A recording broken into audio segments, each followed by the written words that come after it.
What's fucking good, YouTube? I hope everyone out there's having a decent ass Tuesday and a good weekend, especially with the double XP Nuketown 24/7 shenanigans. And I just burped, holy shit. But anyways, I hope everyone's having a good weekend, and I pretty much just wanted to just touch on a subject. I don't know, something a lot of people know me for. At least people I know. I used to be a very competitive how you say Yu-Gi-Oh player. I used to play a lot of card games, tabletop games, and things of that sort. And I was playing a little bit of competitive Gears of War on the side as well.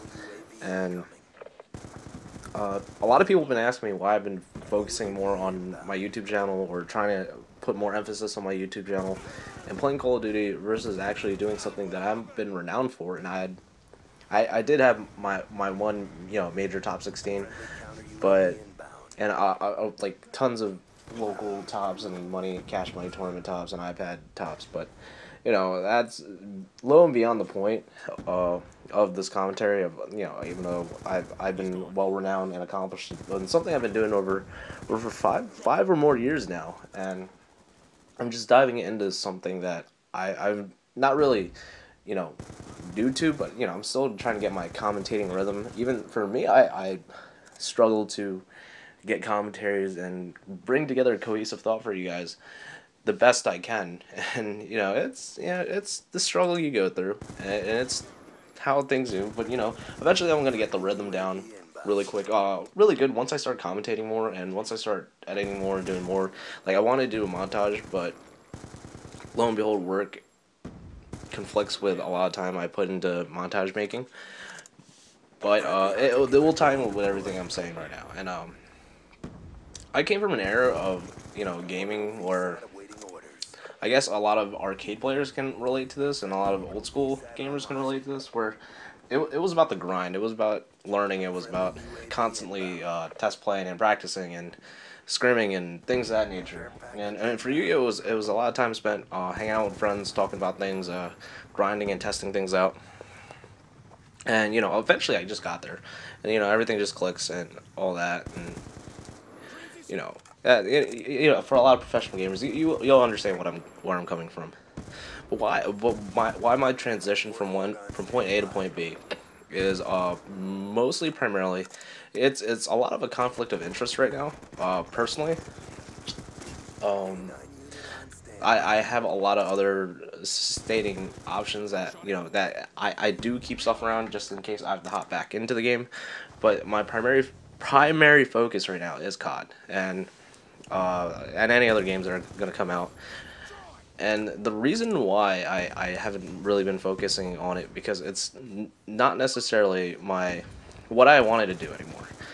When your competitive scene is very lackluster and your prize support is really shit, I understand that you guys might say, like, playing for money isn't a big thing, or shouldn't be a big thing, but you have to factor in the fact that, like, not a lot of us get sponsored, so a lot of us have to go out and pay our own money. Like, I have to pay, like, I'm going to have to go to San Diego in a couple months. I have to pay about $350 in airfare, then whatever in cab fare, and then whatever in hotel money for 4 days.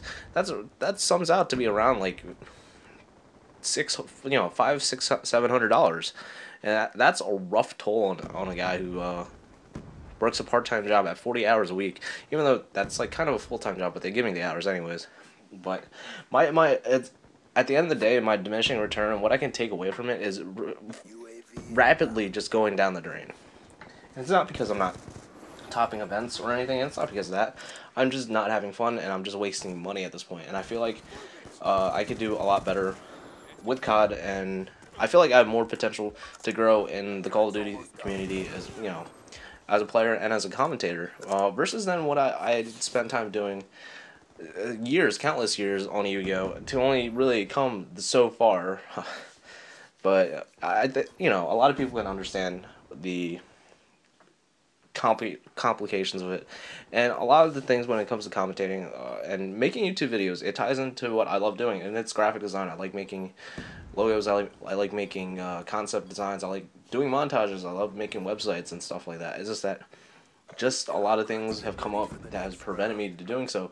And if I could gladly just quit my part-time job for this, I'd definitely do it.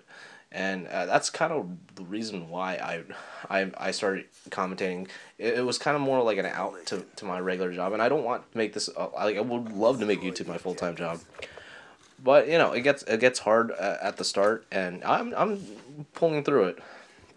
But this is pretty much like what I'm going to tell you guys when it comes to anything in life. If you really feel like you have been exhausted and you really think you can't go any further with something, look at it and try it again and keep trying until you can really say that you honestly can't do it anymore. And really, like, I know like a lot of people that worked in their various fields, and you know they really exhausted it to the point where it's just not gonna ever happen for them again. So you know they go on to do other things. I go on to know a lot of designers that went from print design to web design to you know, multimedia editing, and you know that's not, you know, a terrible thing. It's still in your realm of expertise, but you have to do something that is better for yourself. And I feel like what I'm doing here is gonna better me in the long run, but you never know what's gonna happen. You know, 6 months from now, you know, yeah, maybe even a week from now, or so on and so on.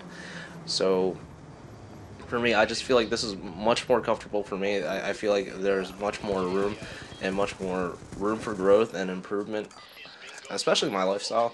I honestly just want to start commentating full time, and I'm gonna hopefully start streaming soon once I get the setup going. I haven't had time to sit down with my setup, but yeah, I'm trying to get that down, and I'm hopefully trying to move most of the task force members out to Cali with me.